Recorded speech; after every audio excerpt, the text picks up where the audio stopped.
Le recteur de la Grande Mosquée de Paris s'alarme face à la montée du discours haineux envers les musulmans.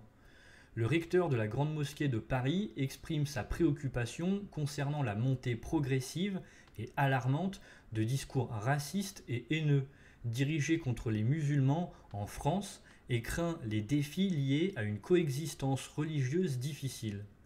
La Grande Mosquée de Paris a exprimé ses inquiétudes le vendredi 3 novembre quant à la libération progressive de propos racistes et haineux à l'encontre des musulmans de France, appelant les autorités publiques à lutter contre ce phénomène qui aggrave dangereusement les tensions dans notre pays. Dans un communiqué, le recteur Shems Eddine Hafiz déclare: La Grande Mosquée de Paris est profondément préoccupée par l'augmentation des actes et des discours préjudiciables aux groupes, aux individus et aux biens en raison de leur affiliation religieuse, quelle qu'elle soit en France. Cette résurgence porte atteinte à la coexistence religieuse et aggrave dangereusement les tensions dans notre pays, en particulier pendant la tragédie insupportable qui se déroule au Moyen-Orient, ajoute l'officiel qui appelle les autorités publiques à prendre toutes les mesures nécessaires pour contrer ce phénomène. Le recteur exprime son inquiétude face à l'augmentation des actes et des discours anti-musulmans et condamne la libération progressive et inquiétante d'une parole essentialiste, stigmatisante, raciste et haineuse dirigée contre les musulmans de France.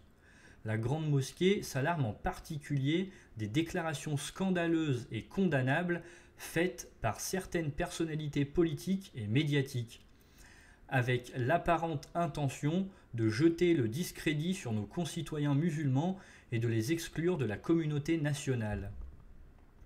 Mercredi, le Conseil français du culte musulman avait déjà condamné les déclarations de l'avocat Arnaud Klarsfeld visant une minorité musulmane active.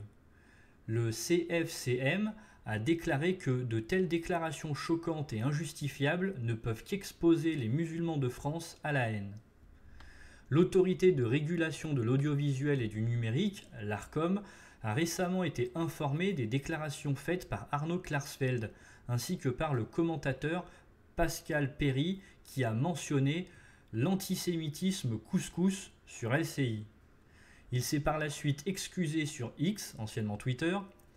Depuis l'attaque sanglante du Hamas contre Israël le 7 octobre, le conflit a fait au moins 1400 morts du côté israélien, en majorité des civils, selon les autorités. À Gaza, plus de 9000 personnes, dont 3760 enfants, ont été tués lors des bombardements israéliens, selon un bilan du Hamas. Merci à toutes et à tous d'avoir suivi cette vidéo. N'hésitez pas à me dire en commentaire ce que vous en avez pensé, à partager, à liker, à vous abonner si vous appréciez les vidéos et que vous souhaitez me soutenir, à activer la cloche des notifications pour être au courant de chaque nouvelle vidéo. Bonne journée à tous et à toutes, à la prochaine.